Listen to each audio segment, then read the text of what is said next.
Huruf kapital digunakan sebagai huruf pertama awal kalimat.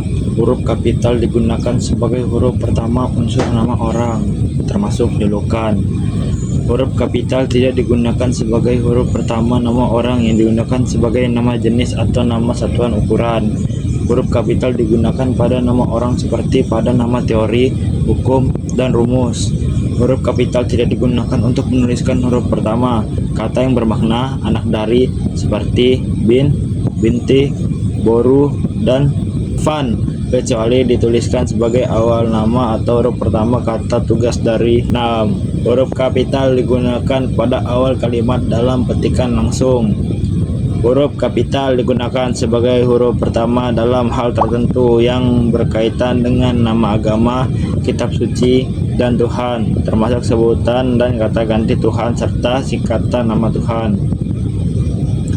Huruf kapital digunakan sebagai huruf pertama unsur nama gelar kehormatan, kebangsawanan, keturunan, keagamaan, atau akademik yang diikuti nama orang dan gelar akademik yang mengikuti nama orang. Huruf kapital digunakan sebagai huruf pertama unsur nama gelar kehormatan, keturunan, keagamaan, profesi, serta nama jabatan dan kepangkatan yang digunakan sebagai sapaan. Huruf kapital digunakan sebagai huruf pertama unsur nama jabatan dan perangkat yang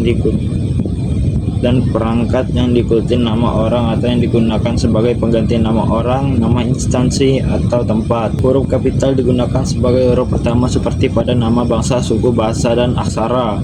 Huruf kapital tidak digunakan pada nama bangsa, suku, bahasa, dan aksara yang berupa bentuk dasar kata keturunan. Huruf kapital digunakan pada huruf pertama seperti pada nama tahun, bulan, hari, dan hari besar atau hari raya.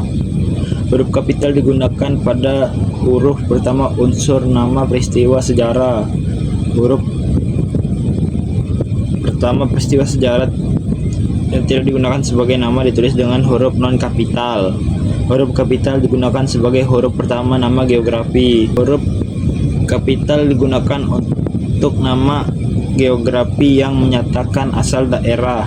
Huruf kapital digunakan sebagai huruf pertama semua kata termasuk unsur bentuk ulang utuh seperti pada nama negara, lembaga, badan organisasi, atau dokumen kecuali kata tugas.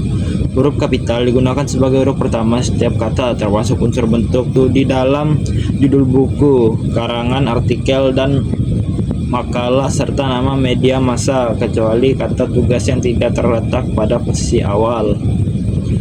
Huruf kapital digunakan sebagai huruf pertama unsur singkatan nama, gelar, dan pangkat. Huruf kapital digunakan sebagai huruf pertama kata penunjuk hubungan kekerabatan seperti bapak, ibu, kakak, dan adik, serta kata atau ungkapan lain termasuk unsur bentuk ulang utuh yang digunakan sebagai sapaan. Tanda titik digunakan pada akhir kalimat pernyataan. Tanda titik digunakan untuk mengakhiri pernyataan lengkap yang diikuti perincian berupa kalimat baru, paragraf baru, atau subjudul baru. Tanda titik digunakan di belakang angka atau huruf dalam suatu daftar, perincian, tabel, atau bagan.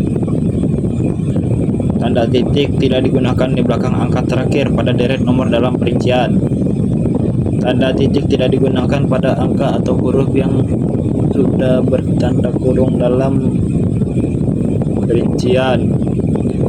Tanda titik tidak digunakan di belakang angka terakhir baik satu digit maupun lebih dalam judul tabel, bagan, grafik, atau gambar. Tanda titik digunakan untuk memisahkan angka jam, menit, dan detik yang menunjukkan waktu atau jangka waktu. Tanda titik digunakan untuk memisahkan bilangan ribuan atau kelipatannya yang menunjukkan jumlah. Tanda titik tidak digunakan untuk memisahkan bilangan ribuan atau kelipatan yang tidak merupakan jumlah. Tanda titik tidak digunakan pada akhir judul dan subjudul. Tanda titik digunakan di belakang alamat penerima surat serta tanggal surat.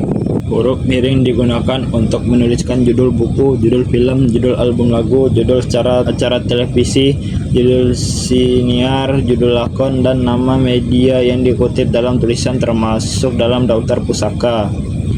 Huruf miring digunakan untuk menegaskan atau mengkhususkan huruf bagi kata, atau kelompok kata dalam kalimat. Huruf miring digunakan untuk menuliskan kata atau ungkapan dalam bahasa daerah dan bahasa asing.